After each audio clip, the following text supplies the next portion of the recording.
In our last episode, Cecil B. DeMille was faced with a decision.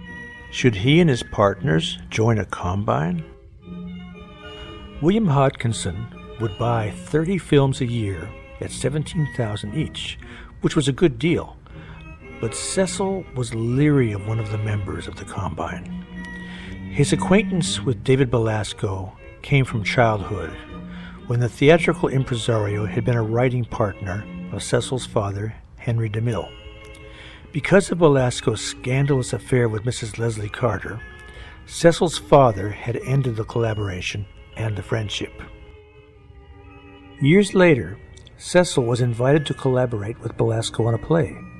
On opening night, Cecil was chagrined to see that his credit had been removed, and because of Belasco's artfully worded contract, there was nothing that could be done about it. Now, Cecil faced the prospect of working with Belasco again.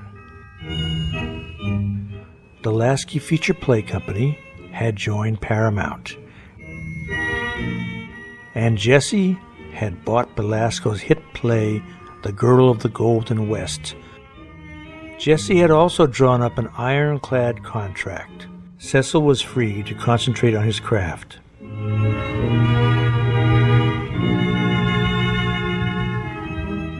Cecil was in his element. The film was a hit, and there was an unexpected benefit. Belasco's designer, Wilfred Buckland, joined the Lasky Company, and Cecil created the much-needed position of Hollywood's first art director. Cecil and his colleagues were still working under muslin scrims. Sets were criticized for looking like painted backdrops. In many cases, they were. 8 years earlier, Cecil had acted with Mary Pickford on stage in his brother's play, The Warrens of Virginia, a Belasco production. This would be the next Lasky film. Cecil wanted it to be good. He and Buckland borrowed spotlights from the Mason Opera House in Los Angeles and experimented with lighting effects. Working with Cecil and with Wilfred Buckland was a new cameraman named Alvin Wyckoff. He was inventive to a point, but he often wondered why Cecil wanted the images so contrasty.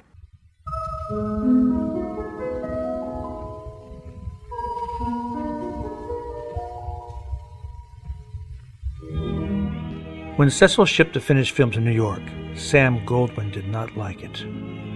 "Cecil, you've ruined us," he said. "You've lighted only one half of the actor's face. The exhibitors will not pay for half a face." Cecil waited and sent a telegram. "If you and the exhibitors do not recognize Rembrandt lighting, it is no fault of mine." "Cecil, you are wonderful. The sales department can charge double for artistic effects." And so they did, calling it Lasky lighting. The Warrens of Virginia grossed 6 times its cost. Having created the post of art director, Cecil turned to an equally important aspect of filmmaking. Someone had to keep news stories flowing to the company. He hired his brother William and created the post of story editor. An actress named Jeannie McPherson came looking for work, but Cecil was more interested in her writing experience. After a series of heated interviews, she agreed to take the job.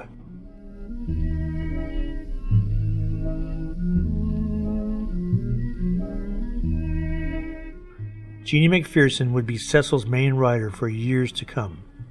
When Jesse Lasky and Sam Goldwyn visited Hollywood, they saw that Cecil needed larger facilities.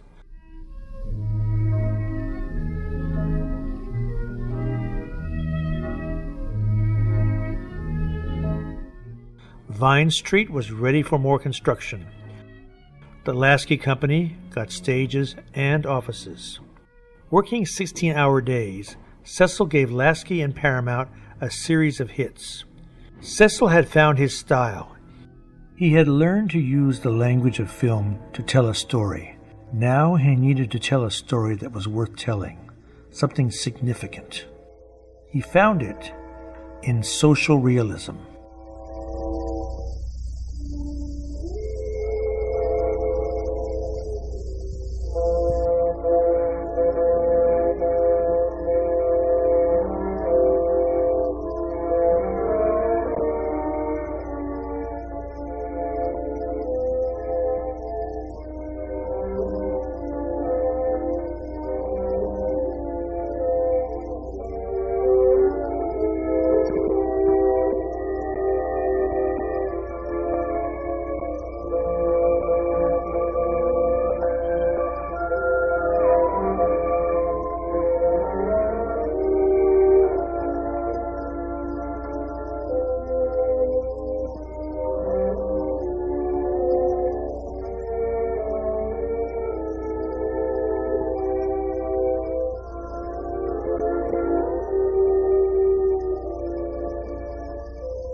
A Variety review wrote, "Kindling is extremely morbid, with one scene so strong that it is enough to cause one to become ill."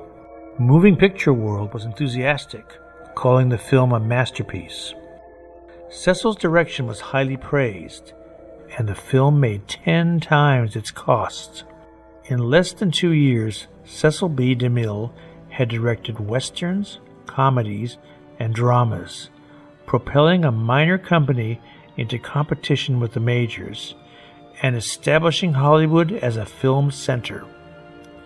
He had moved from lackluster stage work to a spectacular career in a medium that he had doubted. He was ready to direct stars and create epics.